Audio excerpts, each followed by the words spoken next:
So, welcome everybody to Magic in Mind. Today, I am in conversation with the fabulous Minna Carpenter, otherwise known as the Völva of the Sunshine Coast. And I'm absolutely delighted to be talking to you, Minna. I'm going to ask you to say a little bit about yourself in a moment. So, we've been working together for what, 2 years now, maybe coming on for 3 years now. And Yep. I remember when we first spoke, and it was just so like delightful to meet you. And you came on to Awaken, and you were my first scholarship winner for Mhm. Awaken. There were two people on your cohort, and you were one of them. And it's just been so wonderful to travel with you. And we're doing a Drazel's Path at the moment now, and you have just been on such an amazing journey.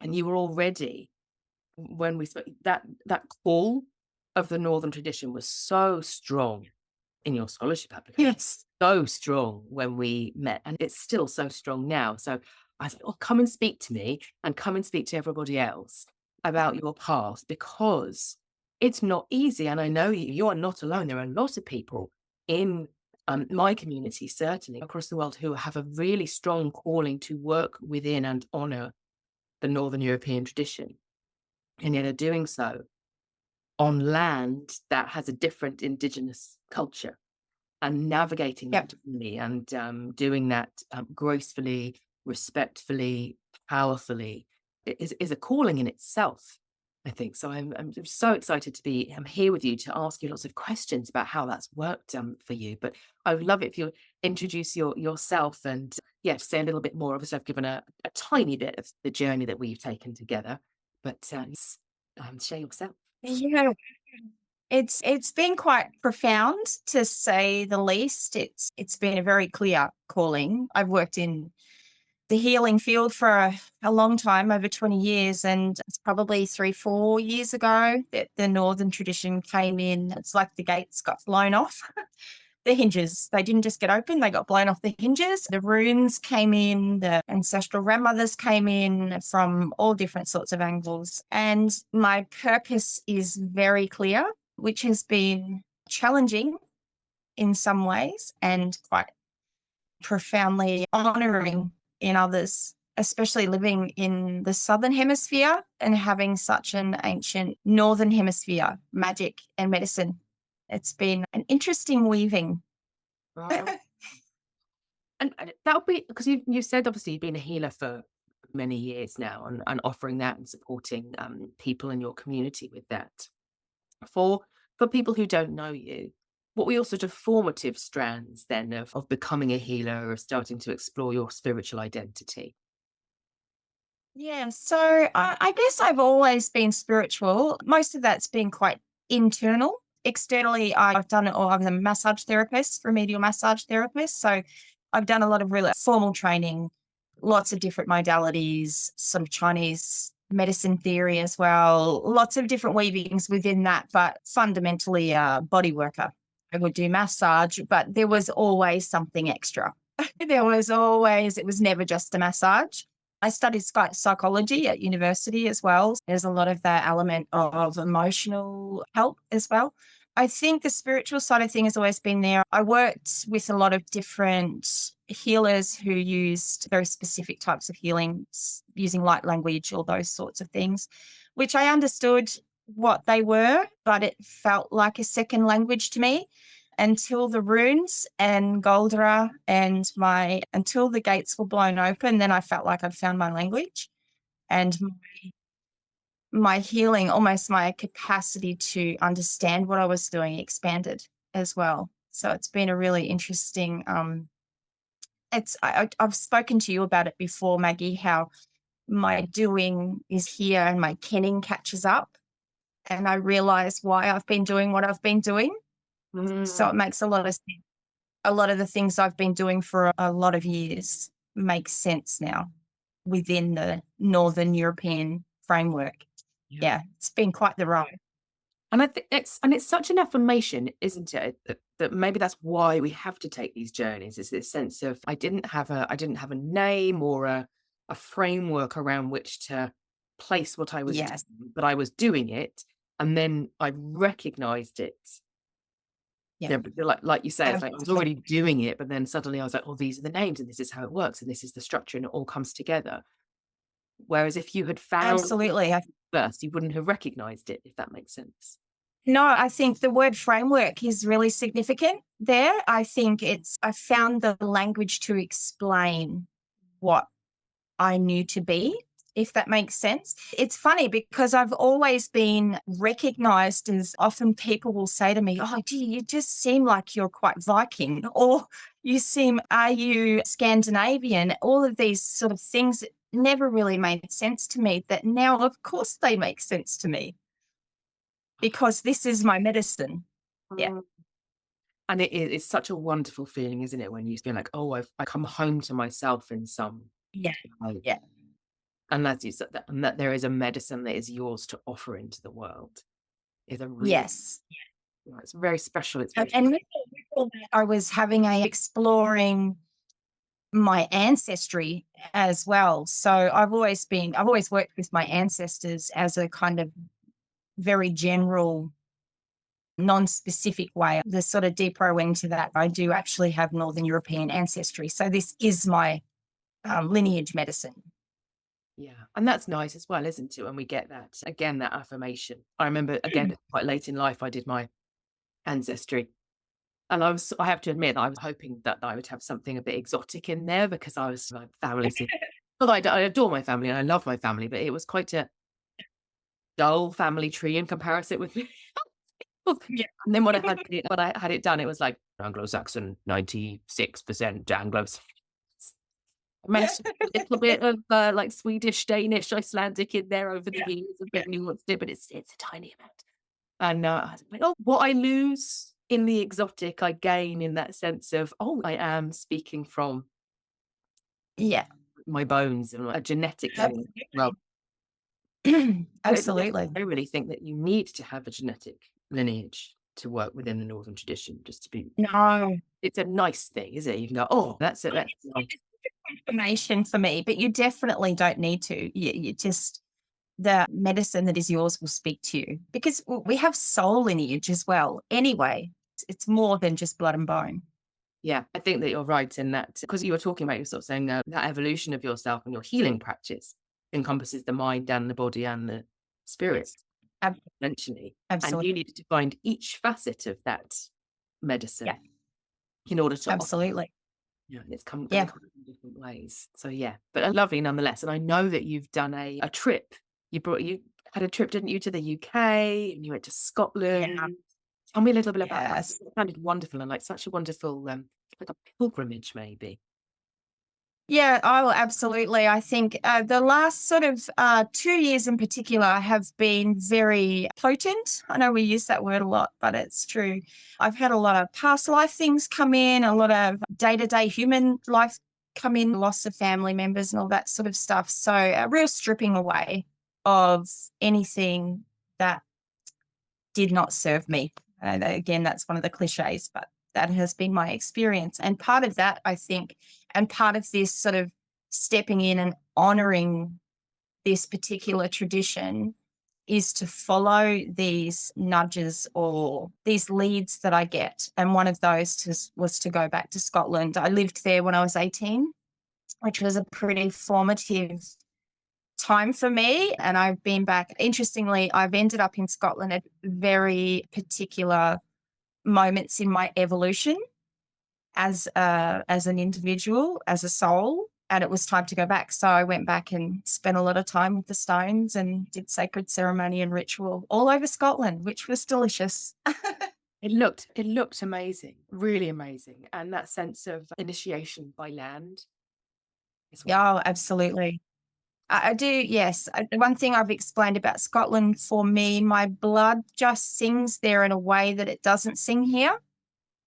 It's just different. It's not that I don't love Australia. I love this land. It's ancient. It has a lot of medicine and magic in it. I feel really privileged to live here, but it's just different. The land spirits are different. My connection to it's different. And being really conscious of it after walking this path for the last, say, 4 years, it's noticeable. It's tangible. Yeah, Mm. there's just something that happens in my bones and my blood when I'm there. Yeah. And I wonder whether thinking about the returning is too strong a word, but the sort of like the rebirthing or the reawakening of the Northern European spirit path requires us to move backwards and forwards from a place where we're not in that state to a place where we are, so that we can recognize what's different and what's similar. Absolutely. It's that duality Mm. of things, or sometimes you need to go without to understand what you have. It Yeah, definitely, I agree. knowing what it is by knowing what it's not. Yes, yes. Interesting. And I know that you've recently, or I say recently, within the last few years, participated in Maori ritual as well. Has there been a sense of wanting to deepen your connection with the land that's your host land, Yes. as you've been deepening your connection with your ancestral land? Absolutely. This has been a fascinating kind of weaving through it all too. The Maori's always spoken to me. I don't have any ancestral connection to it in terms of physiology, but there's a spiritual something there. And actually earlier this year, I felt really called to go very specifically to the South Island in Aotearoa. And interestingly enough, while I was there, it was the runes I was singing in the mountains and it was the Goldra I was doing. And I felt intuitively that I was weaving together the North and the South, but working with the land spirits of the South. Mm. So I find that here too, there's something about me working because I work with land spirits and elementals a lot.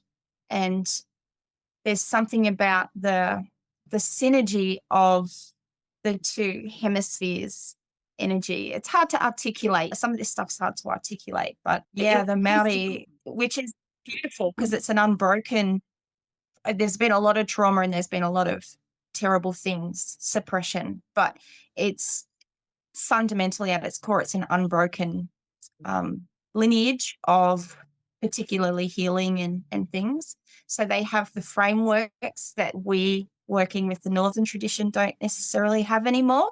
I think experiencing the Maori framework of solid framework, they have the names for their songs. They have the particular, it's just this inherent knowing of what roles are, what their prayer songs are, all that sort of stuff that we in the Northern tradition are people like you, Maggie, who are doing such amazing work, piecing things together from such a broken line from such a long time ago through very limited resources. So a lot of us have to work with our gnosis to put all the pieces together. So that's been really interesting with my experience with the Maori framework is almost helping me to piece together all the different jigsaw piece puzzles that I've got through gnosis and through my sage work of actually reading the resources and things. So then that we can be the elders and provide more of a framework moving forward for the descendants.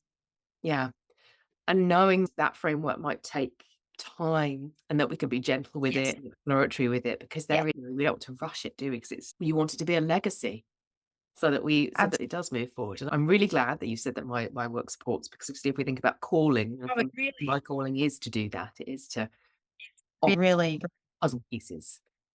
yeah, just the puzzle pieces. And it's interesting. I had a conversation with a really incredible Maori healer who's been trained with his family from 8 years of age. So has his elders literally and physically with him to walk him through it. And we were having a conversation about this exact thing. And this is when I was really in the middle of the fire.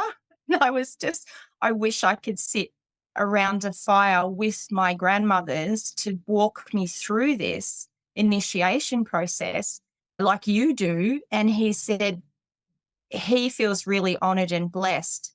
But I also, my experience, have a certain level of freedom and fluidity that he doesn't have because he has very strict timelines and rules and all that sort of stuff. So there's also a blessing in it for us which is perhaps why people like me are in the Southern Hemisphere, to bring other things in Yeah.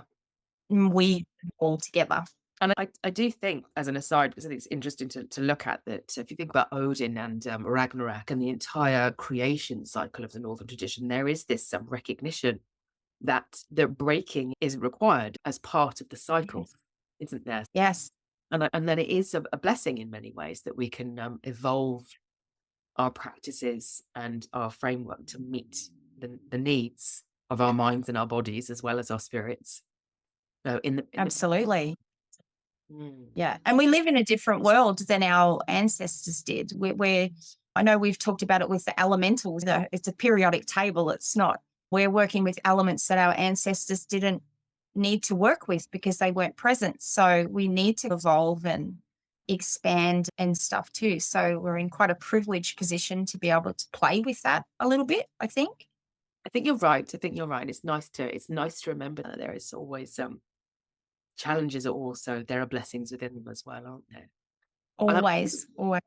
I wanted to ask you a question because I do want to ask you about your awakening journey and coming on Idrazil's path and what you've been doing there. But you've mentioned the grandmothers and thinking about challenge. You've talked to me Yes. a number of times about the presence of the grandmothers and the role that they have taken for you. And I'd love to Yeah. know a little bit more about that. Yeah, no. So when this all it's hard to say it opened up for me because I feel like it was always opened. It just went to the next level all at once. It was very algiz. It was very just all at once, lots of information. I know sometimes with algiz you need to be a bit mindful of calling it in too much because you're doing a bit of a dance with madness almost because you're getting a lot of information all at once. You need to be able to embody it and ground it.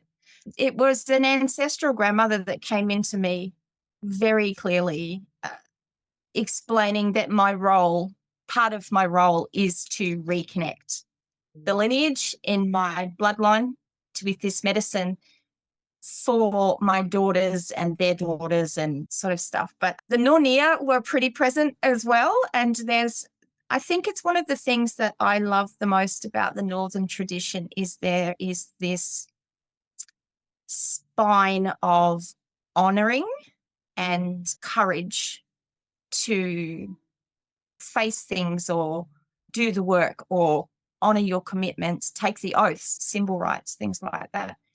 And in my various experiences that I couldn't make up, there's a common thread with my particular grandmothers that they're not gentle.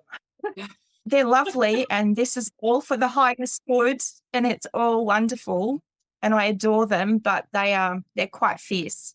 They had to be fierce as well. That is something that's interesting with the Northern tradition, isn't it? There's a fierceness woven within it, that warrior Valkyrie, which can be difficult for some people to access the Northern tradition because it's quite masculine in its feel. Yeah. Yeah, I think a lot of the work you're doing, for example, is you help see under that because I think there's a lot of feminine medicine in there as well. But yeah, my feminines, they're pretty hardcore anyway. They're Right. like, do this. I don't question the nannies anymore. I just do what they tell me to do.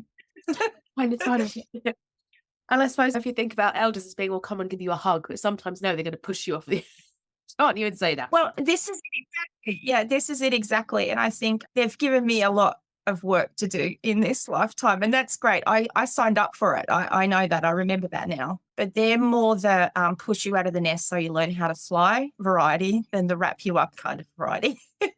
Yes. I would maybe it's too broad a word to say that's a common experience for most people of the feminine when they come into the Northern tradition, but it's Yes. certainly an important strand. And you can see it Yeah, in the Celtic as well, the Cailleach and the Morrigan, that's darker. absolutely. That fierce stand for life and passion Yeah, is definitely there. And I think that yeah, you're right, it can be challenging because the very sort of dominant understanding of, let's say, the Viking tradition, yeah, it does seem like very masculine and quite yeah, warlike, and can be an edge of violence to it as well with the amount of, like, weaponry that's involved, yeah, which isn't yeah, my personal experience of working within the yeah, Northern tradition, but there is still the edge is still there, but it's a different type yes. of, warrior. Yeah. Yeah, this is it. I think this is it. It's not that's what I've learned that I've perhaps been at the front of the line with the swords and the axes warrior many times in many lifetimes. This time, my job is to lay those down. Mm. So I need to be no less fierce or no less honorable or committed, but in a different way. It's with love and softness and vulnerability. So but it's no less powerful or ferocious, if that makes sense. Like it's a Kali Ma, it is the Kaliak, the Morrigan, that because Yeah, there's wisdom there. yeah. There's wisdom there. But you need to be brave to reach for it.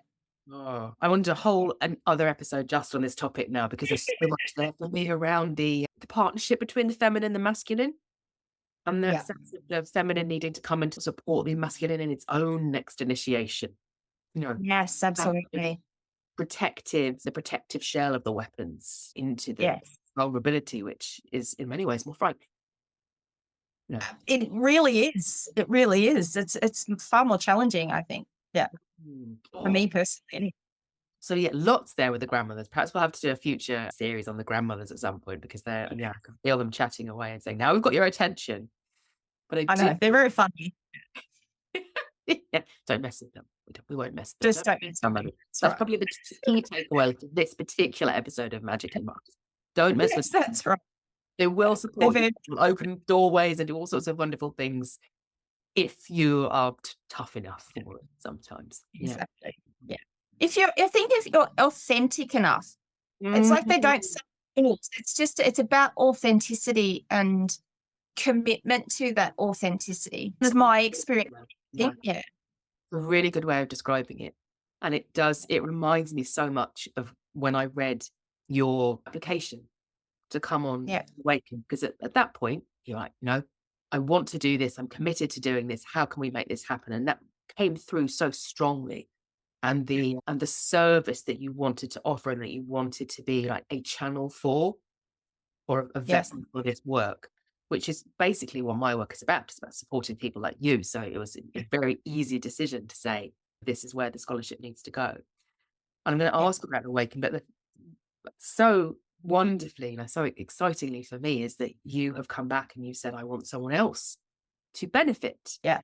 from this. And so you have now contributed a full scholarship for Awaken for Yeah. somebody else, which is just such a wonderful thing. And I've matched that. So we have 2 scholarships again this year for this. Excellent. And that's down to you and the journey that you've taken and that generosity. And it does speak to me so much of the authenticity that you said, Yeah. this is what I want to do. And you're Yeah. contributing in all of the different ways that you can. So on behalf of whoever gets those scholarships, thank you so much. I'm excited. Yeah. I'm excited because I know how much it meant to me at a time when I really needed it. And talk about that stepping into vulnerability Mm, rather than that I can do it because I've always been quite self-sustained. I'm quite resilient, all those sort of things. So for me to even apply for that was the first time I've ever asked for help in that way. But I knew that the nannies told me, yeah, that's you warrior must, vulnerability right there, isn't it? you must do this. You must. I think I made a really clear decision, even the synchronicities that led me to that opportunity were like boom, boom, like it was lined up, ducks in a row. A matter of days, I'd only just found you, and literally, it was one of the first things I saw. And I saw that you were exactly who I was looking for. I was looking for someone to help you. I was looking for an elder, and you were. I will help you in this container. But I knew that I had to apply for it with with pure authenticity. I just had to tell my truth. And that if I got it and if I didn't, because that was a big step for me to even tell you that story of what had been happening to me. Because often it was an internal thing. I didn't really talk to people about it. I walk that line between people who are in this field and not. So it was a big deal for me to do it. So I'm just laying it all on the line here. And here we are. And here we are, time later, and you've done Awaken. You're on the Yep. mastery program. You're doing Dressel's Path. It's Yep. such an exciting time. It's just for you, bearing in mind how much you've invested in that journey for Awaken. What was it that Awaken gave? And you've said, haven't you, that the runes are like your soul medicine language. Yeah, absolutely. About They're that. my language. Looking back now through my life, even as a child, it's, oh, I understand now.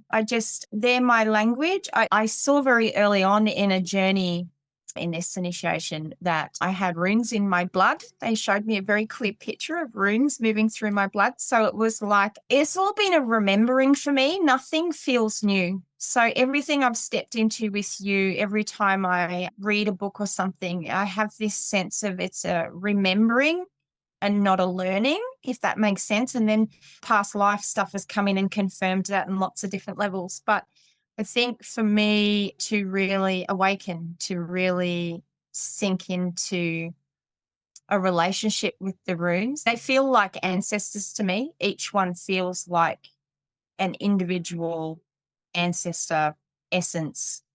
So spending time with them in depth has been massive because they're around me everywhere anyway. Mm. So it's more like, I'm like, oh, that's why you're with me at the moment, because I'll see them when I go on my walks or they'll show up in various ways. So Awaken was really fantastic for that. It was just more threads thinking. So the tapestry got clearer, if Mm. that makes sense. Yeah, no, it does make sense. And it's that sort of maybe we can see, and that's why I called it awaken to the runes. It's this sense of maybe in the dream world, we already know Yeah. these things and it's bringing it up into the consciousness. Yeah. So we can see this sort of Yeah. big picture tapestry that's all a bit fuzzy.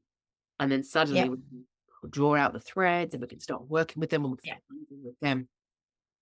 That was it exactly for me. Exactly. I think I'd even been working with them before I even realized I was working with them. I would find a rock and I would just instinctively know it was a rune, but I wouldn't know which rune it was. And I'd go home and look it up, and it would be the exact rune that was needed at that time, like a little story.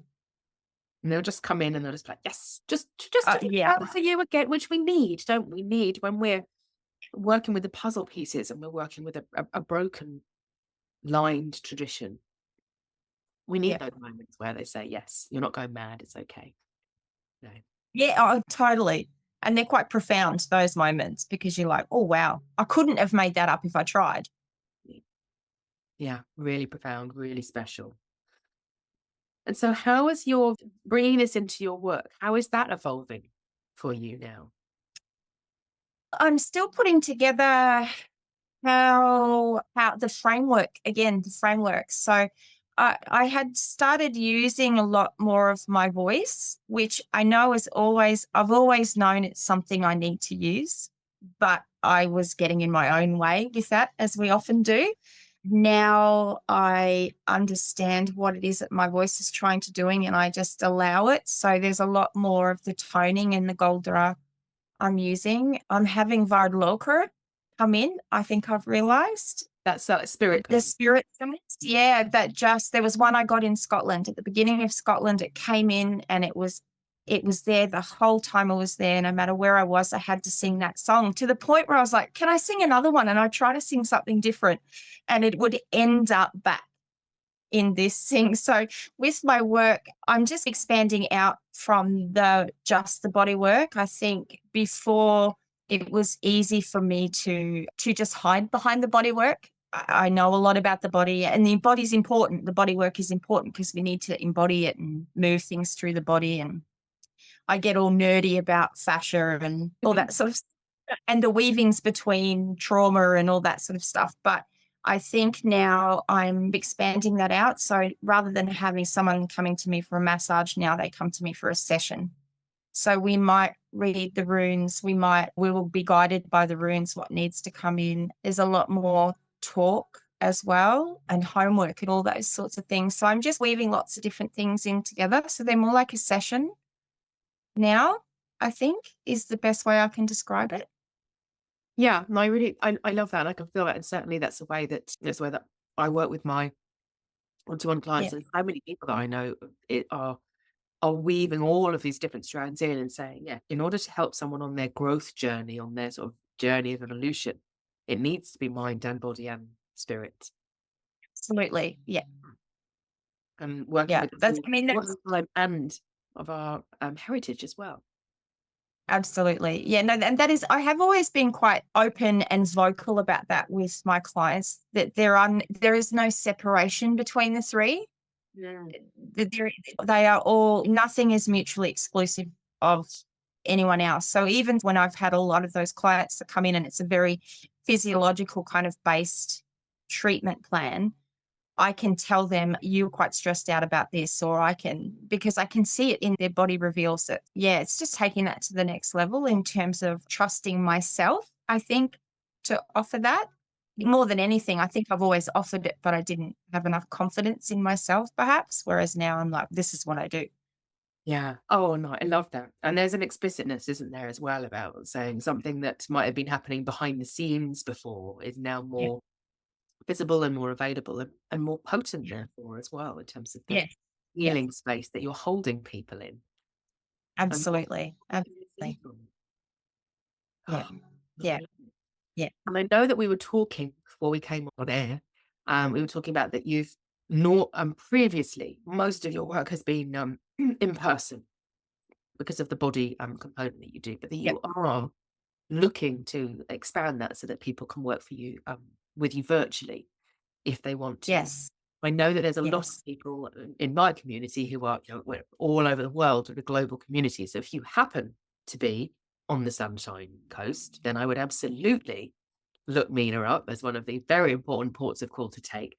But if you are not on the Sunshine Coast, you can still come and get in touch with you, can't we? And we're going to put your contact details with this so that people can get in touch and yeah, find out more about what you're doing. I've got one final question actually, which which I didn't ask at the beginning, and maybe it's just because it's that sort of the completion of our time together. I remember having a conversation with you where you said, "I've been told, probably by the grandmothers, I'm assuming, that I need to claim the title vulva. That I need to use that in my work." And you talked about how that made you feel, and it was a good thing and Yeah. a bad thing, and potentially a challenging thing because lots of people don't know what the term is, and all of those things. How did that come about? It was just there. It was just knowing. So as I'm walking through this and I guess adding to my toolkit of what I already had and reimagining, because I had a break from work. So I knew after getting so sick that I was literally just stripped back to the bones. You need to just start again with all the stuff you already have, but reframe it, rebuild it differently. So I was sitting with, what am I? What is my medicine? I know I'm not a massage therapist anymore. I'm far more than that. So how do I present myself to the world? And it was very specifically, you are a vulva. You're not a safe kona. Because straight away, it's a tricky word here in the West. Yeah. And not a lot of people know what it is, but that's why I have to use it. They've told me that's why I have to use it. That is the ancestral grandmother that came in and kicked all of this off. She was a vulva. The lineage thing is a vulva. I can't use any of the other terms. I must use vulva. And there's something in me having to own it and walk it and understand it and share it. That's part of my purpose. So yeah, they've been very specific. So that's why it's in my name as well. I've had past life things come into. I've been a vulva before, and it's very specifically a vulva. Yeah, there has been no other word for it. I call myself Safe Kona on one of my Instagram accounts, and they're like, "Nope, Not having it. that's not you." No. I think one of our sessions, you even said to me that they'd come through and said, you can do whatever you want, but you must do it as a vulva. Yes, I remember we did. Yes, that did come through. Yeah. So, I've got 4 kids and I'm a mum as well. So I remember you saying, how does a vulva make the lunch boxes? And I think it's something about bringing the magic and ritual back into everyday life. So I think that's part of what I'm here to share with clients that come and see me, people that I work with, is that so much in our society, we've lost our connection to ritual and ceremony. Yeah. So I think that's part of my work moving forward is reminding people of their magic because we're all magic. It's everywhere, you Yeah. know? Yeah. And you can only do it by being it. I just really, as you were speaking, it's always that sense of there is no one, there are no elders to come and say, you have now made it. You've made it to the Yes. point where now you can be a vulva and everything's fine. And Yes. that's not going to happen because they aren't there. Yeah. What I'm hearing is the sense of them saying, and yet in order for you to step into that, you have to become it. So Yes. you have to wear Yes. it every day, be visible in it every day, pursue it every day as your goal. Yes. We can only do Yes. that by, giving it the Yeah. name gives it a solidity, it gives it a tangibility, something to reach for. And I Um, think that's part of the thread of the necessary for the necessity for the ferocity and mm, the strength and resilience is because we're working in this particular tradition, there's this battle for legitimacy or there's a lot of gatekeeping as opposed to say the Maori culture who you are labeled by your elders and that is who you are. You are clearly Maori. You're not appropriating anything. Whereas we in this tradition maybe have that little bit extra rub, Morpheus energy. yeah, Perhaps that's why it's had to be this weaving of ferocity and strength through it because I have to own it. And it yeah. doesn't matter if people say you can't call yourself a vulva. So my grandmothers call me a vulva and I'm not arguing with them. Yeah, I think you're right. I Yeah. think you're right. It's a different initiatory journey, but it's a powerful initiatory journey. And it is reclaiming means that you have to claim it. You That's have what to you claim it. Yeah. do. You can't do it halfway. It has to be all of. Yeah. Yeah, absolutely. To the Volva of the Sunshine Coast. Absolutely. Thank you so much for coming and agreeing to speak with me and to share your journey with me and with the community. For those of you who have been with us, thank you so much for joining us. It's been an honor having you here with us. Please do let us know what resonated with you. Leave some comments, do some likes, and do some shares so that we can, get the message out there into the world that there are people all over the globe who are seeking to follow this path and doing it so beautifully and just in awe. So thank you so much, Mina, for being with me. Thank you so much, Maggie. Your work is amazing and incredible. And it's a real honor to work with you, to see you following your purpose, your path, and opening those doors for all of us behind you. So, yeah, Oh, you. lovely thing to say. Thank you so much, Mina, and thank you, everybody. See you soon.